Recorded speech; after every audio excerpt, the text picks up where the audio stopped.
Hello good morning बच्चों। देखो हम लोग आज स्टार्ट कर रहे हैं एनिमल सेल और प्लांट सेल का डिफरेंस है। पिछले क्लास में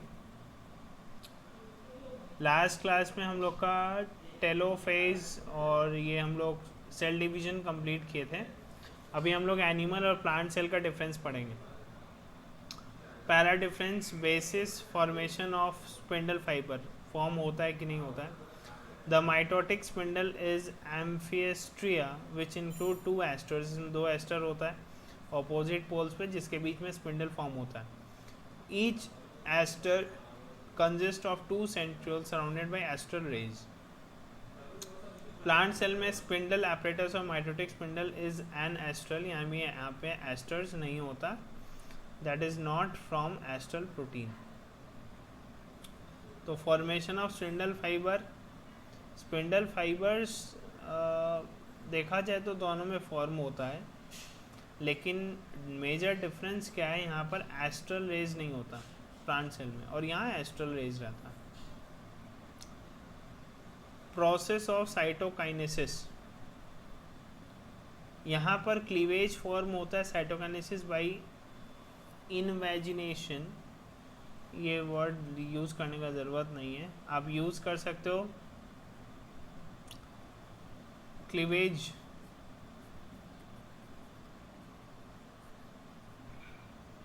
साइटोकाइनेसिस बाय क्लीवेज, ठीक है। अभी यहाँ पर जब दो सेल डिवाइड हो रहा होता है तब बीच में ऐसा यहाँ पर एक प्रेशर बनता है जिसके कारण ये धीरे धीरे अंदर दबते दबते पूरा कट जाता है, फिर ठीक है, फिर ये अलग हो जाता है। इसी प्रेशर जोन को हम लोग बोल रहे हैं क्लीवेज, ठीक है। प्लांट सेल, सेल प्लेट, यहाँ पर क्लीवेज नहीं फॉर्म होता है, यहाँ पर सेल प्लेट फॉर्म होता है। यहाँ पर एक प्लेट जैसा बन जाता है जो इन दोनों सेल्स को अलग अलग कर देता है, ठीक है। Cell plate cytokinesis by formation of phragmoplast, phragmoplast यहाँ पर फॉर्म करता है जिससे सेल प्लेट फॉर्मेशन होता है एंड देन वो अलग हो जाता है। Next page, significance of mitosis. यानी माइटोसिस का सिग्निफिकेंस मतलब एक तरह से बोल सकते हो इम्पोर्टेंस क्या है।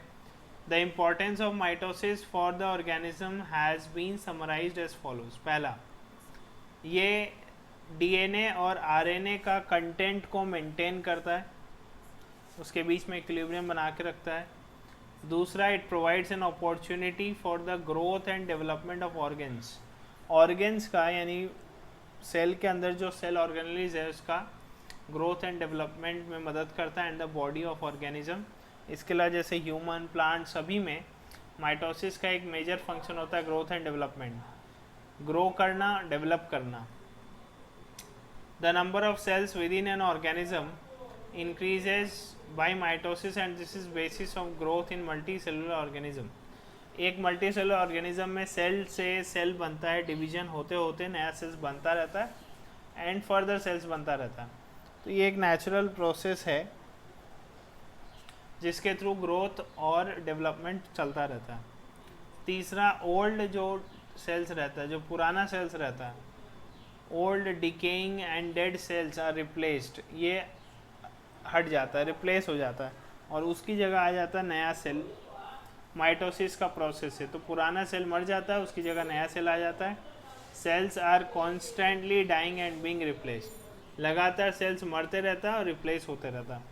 Replacement of these cells and tissues is by mitosis. For example, जैसे हम लोग का स्किन का सेल, ब्लड सेल, ये रेगुलरली मरता रहता है, उसकी जगह नया सेल फॉर्म होता है और रिप्लेस करता रहता है पुराना सेल। रीजनरेशन, रीजनरेशन का मतलब जो सेल मर गया है, ख़त्म हो गया है, कुछ सेल्स डैमेज हो जाता है, जो चोट लग गया आपको, डैमेज हो गया सेल्स, तो उसको रिप्लेस करना, दिस इज़ कॉल्ड रीजनरेशन। और उन डैमेज्ड सेल्स को रिपेयर करना मतलब उसको ठीक करना, और अगर जो फुल्ली डैमेज हो चुका है उसकी जगह नया आ जाता है। तो regeneration is the ability to replace lost और damaged body parts. Plants can regenerate all body parts from precursor cells। Plants body parts को रीजनरेट कर सकता है। Some animals are able to regenerate whole parts of their body, कुछ कुछ animals अपना पूरा है बॉडी को रीजनरेट कर लेता है। एग्जाम्पल ये है legs in crustaceans, arms in starfish, tails in lizard, lizard छिपकली का जो पूंछ होता है वो। क्रस्टेशियंस ये शेल एनिमल्स होता है, केकड़ा वगैरह ज़्यादातर क्रस्टेशियंस में, और भी चीज़ें आती हैं। Arms in the starfish, starfish जो होता है उसका हाथ पैर जो होता है वो। The production of these new sales involves mitosis, और इन्हीं न्यू सेल्स को बनाने के लिए आपको माइटोसिस का ज़रूरत पड़ता है। तो माइटोसिस से सेल डिवाइड होते होते नया सेल फॉर्म होता है और उससे उसका बॉडी पार्ट्स रीजनरेट हो जाता है। Number 5, mitosis helps the organism in the asexual reproduction. दो तरह का रिप्रोडक्शन हम लोग पढ़े हुए हैं, एक असेक्सुअल एक सेक्सुअल। सेक्सुअल में 2 गैमेट सेल्स चाहिए होता है, मेल फीमेल, लेकिन असेक्सुअल रिप्रोडक्शन में किसी मेल फीमेल गैमेट सेल्स का ज़रूरत नहीं है। असेक्सुअल रिप्रोडक्शन में एक सिंगल सेल से, यानी जिसको मदर सेल बोलते हैं हम लोग, उससे नया सेल्स डेवलप हो जाता है। By cell division 1 cell divides to become 2। This process is used by some organism such as protozoan, plants, कुछ लोअर इनवर्टिब्रेट्स, ताकि वो रिप्रोड्यूस कर सके। ठीक है, ये हो गया mitosis. Next meiosis. What is meiosis? Meiosis is the form of eukaryotic cell division that produces haploid sex cell और गैमेट। हम आप लोग को पहले बताए थे माइटोसिस में क्या होता है, सेल डुप्लीकेट होता रहता है, लेकिन सेल के अंदर का जो कंटेंट रहता है, क्रोमोसोम रहता है, डीएनए रहता है, वो भी उतना ही रहता है, वो कम नहीं होता है। लेकिन मियोसिस एक ऐसा सेल डिवीज़न है जिसके बाद, मतलब उसके सेल डिवीज़न होने के बाद इसमें क्रोमोसोम नंबर जो होता है वो हाफ हो जाता है, आधा हो जाता है, कम हो जाता है। ठीक है,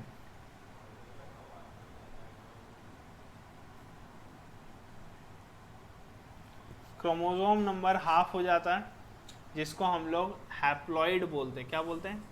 हैप्लॉइड। और ये एक डिप्लॉइड है। डिप्लॉइड में तो होता है डबल 2, हैप्लॉइड में 1। अभी हम लोग का पढ़ा हुआ है 46 क्रोमोसोम होता है, जिसको हम लोग 23 पेयर बोलते हैं। तो 23 पेयर है, उन 23 पेयर में अगर पेयर को अलग कर दें, हाफ हाफ कर दें, तो वो हो जाएगा हैप्लॉइड, और 46 पूरा रहेगा तो हो जाएगा डिप्लॉइड।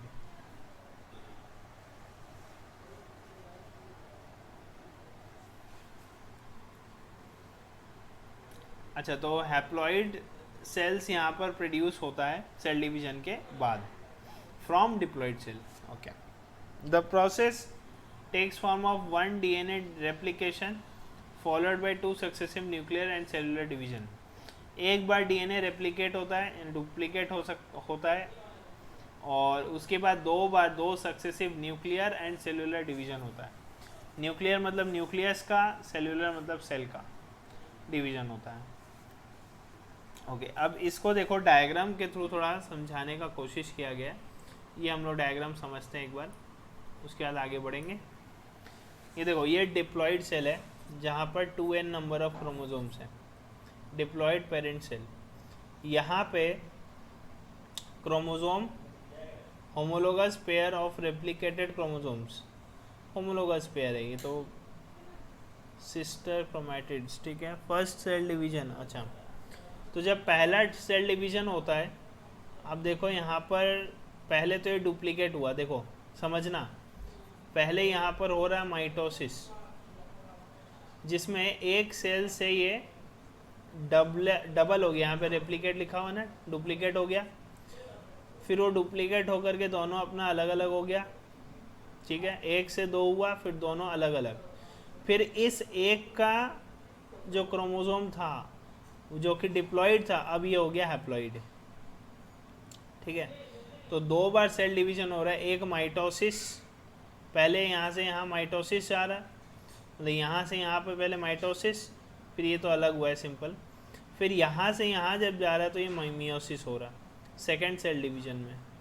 ठीक है, अच्छा फिर से एक बार समझो, meiosis overview. Homologous pair of chromosome, chromosome replicate हुआ, homologous pair of replicated chromosome, first cell division, homologous pair of replicated chromosome separate, homologous pair अलग हो गया है, ठीक है। अब ये एक से फिर दो बन रहा है, तो मियोसिस में पहले माइटोसिस होता है, देन उसके बाद में मियोसिस होता है, जिससे हैप्लॉइड सेल्स प्रोड्यूस होता है। Second cell division, sister chromatid separate, यहाँ पर देखो सब अलग अलग हो गया, जिसको हम लोग हैप्लॉइड बोलते हैं। नीचे लिखा हुआ है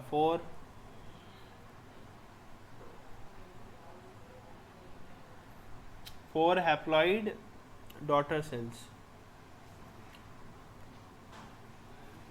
नेक्स्ट, इसमें यहाँ पर कुछ नाम दिया हुआ है साइंटिस्ट का, वैन वेनेडेन 1883 फर्स्ट रिपोर्टेड मियोसिस, और फार्मर एंड मूरे 1905, और ये इस मियोसिस को का नाम, मतलब इस प्रोसेस का नाम दिए मियोसिस। ओके,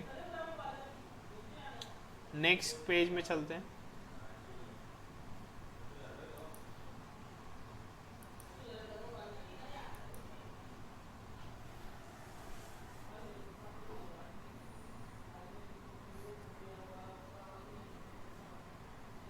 रीडिंग मारने का है, इसमें कुछ है नहीं खास।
इसमें ये रीडिंग मारने का ये वाला पैराग्राफ,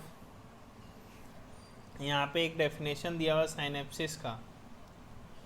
बोलने का मतलब साइनेप्सिस क्या होता है, जब होमोलोगस क्रोमोसोम पेयर होता है, अलाइन होता है इक्वेटोरियल प्लेट में, पेयरिंग होता है, which is required for the equal qualitative and quantitative distribution, this process of pairing. तो क्रोमोसोम का, होमोलोगस क्रोमोसोम का पेयरिंग को हम लोग बोलते हैं साइनेप्सिस। तो यहाँ से लेकर के यहाँ तक इसको रीड करना है, इसमें एक साइनेप्सिस लर्न भी करना है। इसके बाद यहाँ नीचे कुछ पढ़ने का है नहीं, आगे बढ़ते हैं।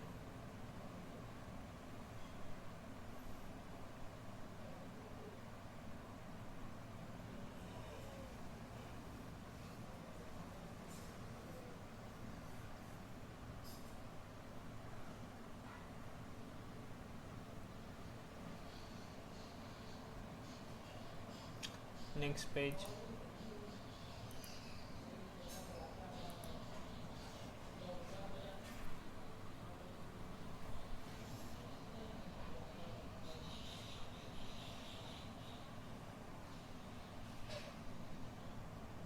कुछ दिया नहीं है, ठीक से दिया हुआ ही नहीं है।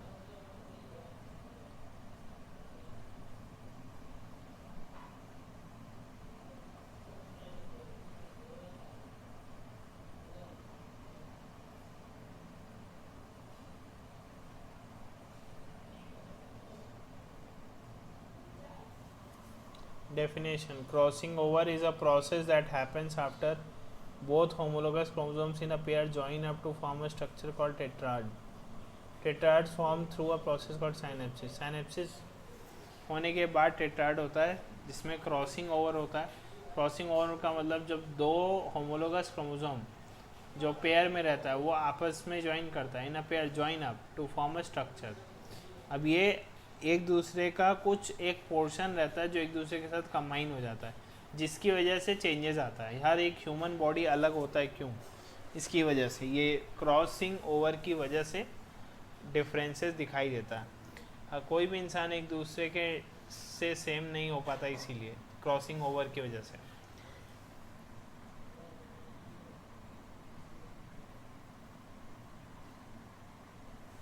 ये देखो यहाँ पे भी लिखा हुआ, crossing over occurs between non-sister chromatids of homologous chromosomes. This mixes up the traits that are found in each of the chromosomes. इससे उनका ट्रेड्स मिक्स हो जाता है, जिसको हम लोग बोलते हैं जेनेटिक रिकॉम्बिनेशन। यानी जो जीन रहता है वो रिकम्बाइन हो जाता है, जिसकी वजह से उसमें कुछ नया फीचर्स और कैरेक्टर्स डेवलप होता है, और जो पुराना जो दबा हुआ रहता है वो हो सकता है उभर जाए, और जो है डोमिनेंट है वो रिसेसिव भी हो सकता है।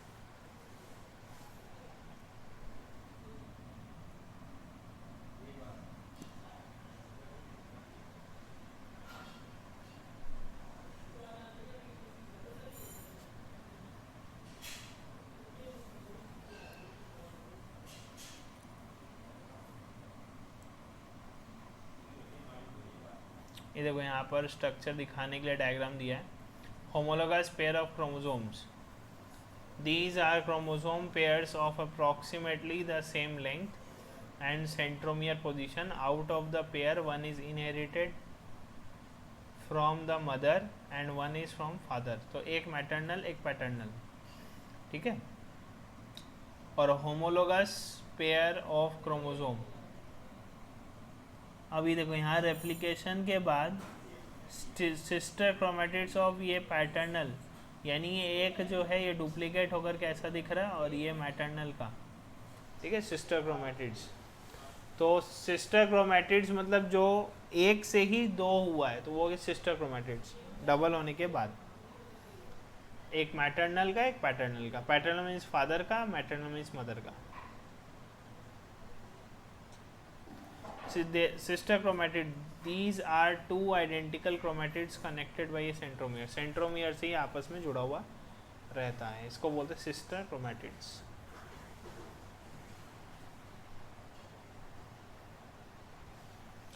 नेक्स्ट सिग्निफिकेंस, मियोसिस का क्या सिग्निफिकेंस है, क्या इंपॉर्टेंस है? It is a necessary part in the life cycle of a sexually reproducing animal. जो भी एनिमल सेक्सुअली रिप्रोड्यूस करता है उसका एक इम्पॉर्टेंट लाइफ साइकिल का पार्ट है। बिकॉज अगर मियोसिस नहीं होगा तो मियोसिस नहीं होने से जो गैमेट्स हैं, गैमेट सेल्स हैं, वो प्रोड्यूस नहीं होगा, और गैमेट्स अगर प्रोड्यूस नहीं होगा तो फिर रिप्रोडक्शन नहीं हो सकता। तो इसीलिए रिप्रोडक्शन पॉसिबल हो उसके लिए लाइफ साइकिल का एक इम्पॉर्टेंट पार्ट है meiosis, since it leads to the formation of gametes यानी sex cells. Number 2, the gametes produced as a result of meiosis are haploid. अभी ऊपर पढ़े ही थे हम लोग, ये डायग्राम दिखा के बताया था आप लोग को, हैप्लॉइड होता है वो डिप्लॉइड नहीं होता। And the zygote formed by there fusion is diploid. Of course अब बात है, एक मेल गैमेट और एक female gamete, male gamete haploid है, फीमेल गैमेट हैप्लॉइड है, दोनों मिलने के बाद जब जाइगोट फॉर्म होता है तो वो हो जाता है डिप्लॉइड, यानी उसमें सेम नंबर ऑफ क्रोमोसोम वापस आ जाता है 46 ह्यूमन के केस में। Thus it is the only means of restoring the constancy in chromosome number को कांस्टेंट यानी कि वापस सेम नंबर में लाने के लिए मियोसिस जरूरी है। Characteristics of the species from generation to generation, यानी क्रोमोसोम नंबर और उसका कैरेक्टरिस्टिक्स को एक जनरेशन से दूसरा जनरेशन में सेम रखने के लिए या जनरेशन टू जनरेशन कैरी करने के लिए ज़रूरी है। अच्छा, अगर मियोसिस नहीं होता, सपोज सिर्फ माइटोसिस होता तो रिप्रोडक्शन होता ही नहीं, फिर सेक्सुअल रिप्रोडक्शन नहीं पॉसिबल होता। अब सपोज 2 सेक्स सेल है और दोनों में डिप्लॉइड नंबर ऑफ क्रोमोसोम्स है, तो दोनों में डिप्लॉइड है तो दोनों में डबल ना, तो कितना हो गया, 4 टाइम्स हो जाता। तो ये प्रॉब्लम हो जाता है, ऐसे नहीं होता, ऐसे होता नहीं है। इसीलिए दोनों को हैप्लॉइड बना के फिर दोनों को कंबाइन करने पर वो डिप्लॉइड हो जाता है। ठीक है,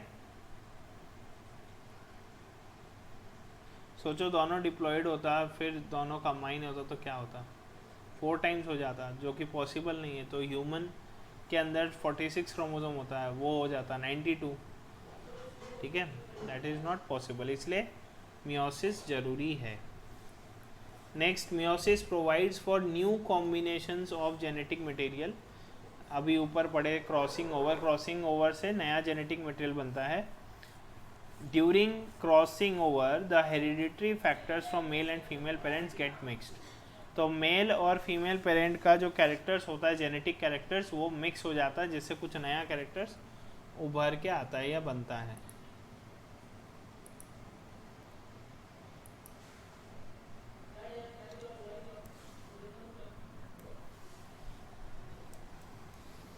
तो इससे जेनेटिक वेरिएशन आता है, जेन में चेंजेस आता है। चौथा, meiosis causes conversion from sporophytic generation to gametophytic generation in plants, यानी ऑल्टरनेशन ऑफ जनरेशन, यानी जनरेशन को चेंज करता है। स्पोरोफाइटिक से गैमेटोफाइटिक, स्पोरोफाइटिक से गैमेटोफाइटिक। एक मिनट रुको।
अच्छा, तो मियोसिस स्पोरोफाइटिक से गैमेटोफाइटिक में कन्वर्ट करता है।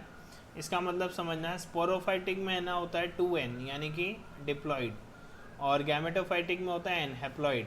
तो ऑफ कोर्स अब आता है मियोसिस का यही काम है, 2n को n यानी डिप्लॉइड को हैप्लॉइड में कन्वर्ट करना, तभी जाके आगे फिर गैमेट के थ्रू रिप्रोडक्शन हो सकता है, फ्यूजन होगा देन रिप्रोडक्शन होगा।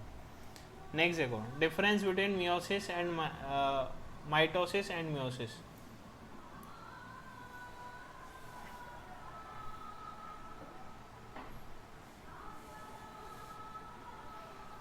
साइट ऑफ ऑकरेंस, सोमाटिक और बॉडी सेल्स। माइटोसिस सारा बॉडी सेल्स में होता है, लेकिन मियोसिस सिर्फ गैमेट्स यानी गैमेट प्रोड्यूस करने के लिए जो सेल्स होते हैं वहीं होता है। ठीक है, यानी रिप्रोडक्टिव ऑर्गन्स में ही मियोसिस होता है, सेक्स सेल्स फॉर्म करने के लिए। दूसरा, नेचर ऑफ क्रोमोसोमल डिवीजन, यहाँ पर सेम रहता है, डिप्लॉयड टू डिप्लॉयड, यानी मदर से डॉटर सेल में सेम नंबर ऑफ क्रोमोसोम रहता है, लेकिन मियोसिस में डिप्लॉयड से क्या हो जाता है, हैप्लॉयड, हाफ हो जाता है। नंबर ऑफ सेल्स प्रोड्यूस, यहाँ 2 सेल प्रोड्यूस होता है, यहाँ 4 सेल प्रोड्यूस होता है, 4 हैप्लॉयड सेल। 4 हैप्लॉयड कैसे हो गया? अगर एक सेल है तो एक सेल से तो 2 ही हैप्लॉयड आना चाहिए था, लेकिन हम लोग क्या पढ़ते याद है, पहले एक माइटोसिस होता है जिससे 2 हो जाता है, डबल, फिर वहाँ से एक सिंगल हैप्लॉयड आ जाता है, तो 4 सेल फॉर्म करता है हैप्लॉयड। नेक्स्ट देखो, सम इम्पॉर्टेंट टर्मिनोलॉजी, यानी कुछ इम्पॉर्टेंट टर्म्स है जो सेल डिवीजन से जुड़ा हुआ है। अब ये पॉइंट्स क्या क्या है ये समझो। हम लोग ऑलरेडी कुछ कुछ इसमें पढ़ चुके, जो हम लोग का पढ़ा हुआ हम लोग स्किप कर देंगे। एनाफेज,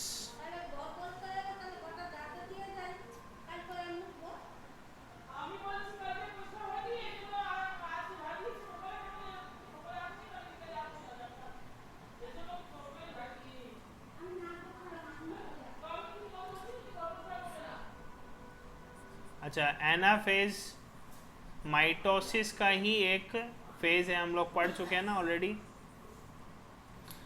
तो stage in mitosis and meiosis following metaphase in which centrosomes divide and the chromatids line up, जिसमें सेंट्रोमियर अलग हो जाता है, सेंट्रोमियर डिवाइड हो जाता है, क्रोमैटिड्स लाइन अप हो जाता है एक लाइन में।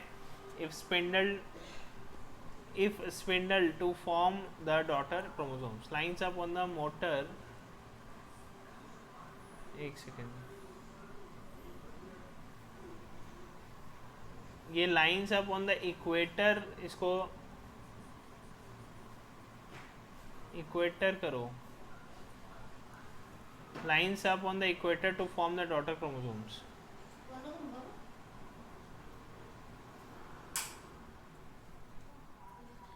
दूसरा देखो, सेल साइकिल डेफिनेशन ऑलरेडी पढ़ा हुआ है। नेक्स्ट सेल डिवीजन पता है, सेल प्लेट पढ़ा हुआ है, प्लांट्स में होता है। सेंट्रियोल पढ़ा हुआ है, कहाँ पाया जाता है, minute cytoplasmic organelle usually found in the centrosome and consider to be the active division centre of the animal cell. ये एनिमल सेल को डिवाइड करने में मदद करता है, सेंट्रियोल्स।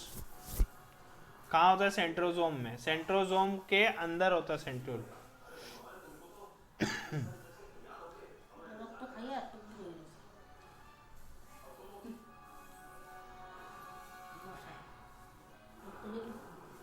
सेंट्रोमियर पढ़ा हुआ है, क्रोमोसोम में रहता है सेंट्रोमियर, जहाँ पर सिस्टर क्रोमैटिड ज्वाइन करता है। 2 सिस्टर क्रोमैटिड पढ़े थे ना हम लोग, 2 सिस्टर क्रोमैटिड जुड़ा हुआ रहता है वहाँ पर central region.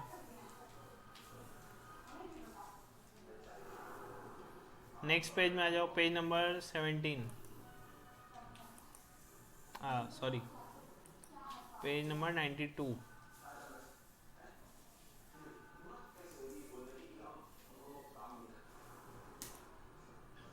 Next,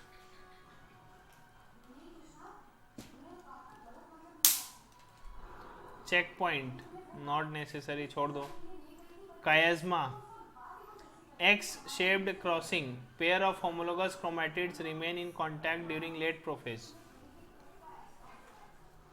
to anaphase of first meiotic division, indicates where an exchange of homologous segments has taken place between। बेकार, छोड़ दो इसको भी।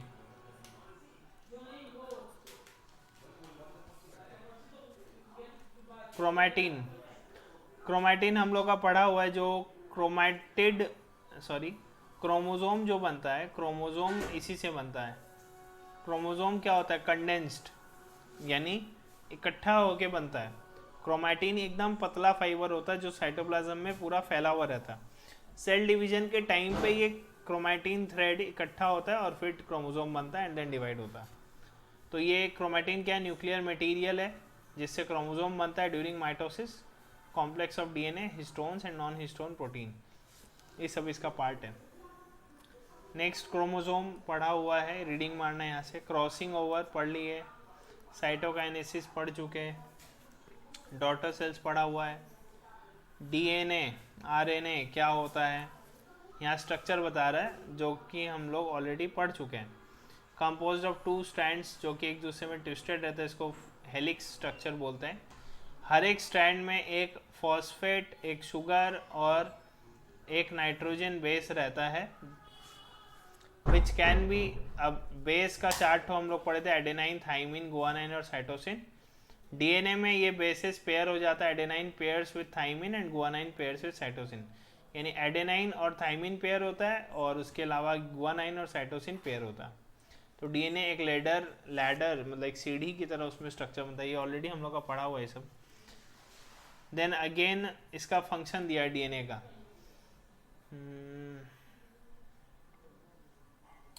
ये देखो, DNA is said to carry the genetic blueprint. Genetic blueprint का मतलब जीन। तो एक ऑर्गेनिज्म में जो जीन है, जो जेनेटिक उसका जेनेटिक कैरेक्टर है, उसको कैरी करने के लिए डीएनए का ज़रूरत पड़ता है, since it contains the instructions और इन्फॉर्मेशन, जिसको हम लोग जीन बोलते हैं। इन्फॉर्मेशन कैरी करता है, एक जनरेशन से दूसरा जनरेशन में ले जाता है, needed to construct cellular components like protein and RNA molecules. Diploid पता है 2n। Next page number 93।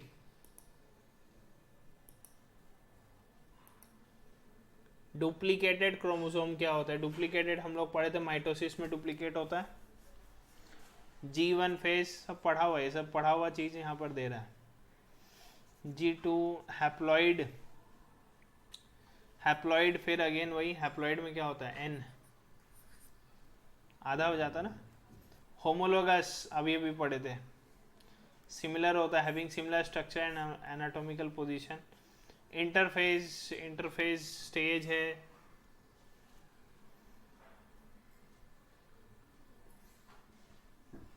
Kinetochore, specialize condensed region of each chromosome के अंदर, क्रोमोसोम का हर एक क्रोमोसोम के अंदर होता है, that appears during excuse me, that appears during mitosis where the chromatids are held together to form on egg shape। तो kinetochore क्या है एक्चुअली में? सेंट्रोमियर। ठीक है, मियोसिस पढ़ चुके, मेटाफेज, प्रोफेज पढ़ा हुआ, mitosis, prophase. Next page 94, recombination पढ़ लिए, एस फेज, सिंथेसिस फेज पढ़ चुके हैं, सिस्टर क्रोमेटिड पढ़ चुके हैं, स्पिंडल पढ़ा हुआ है, टेलोमियर पढ़ा हुआ है। फेज है ना? नहीं, टेलोफेज है, सॉरी, टेलोमियर एंड्स, क्रोमोसोम का एंड।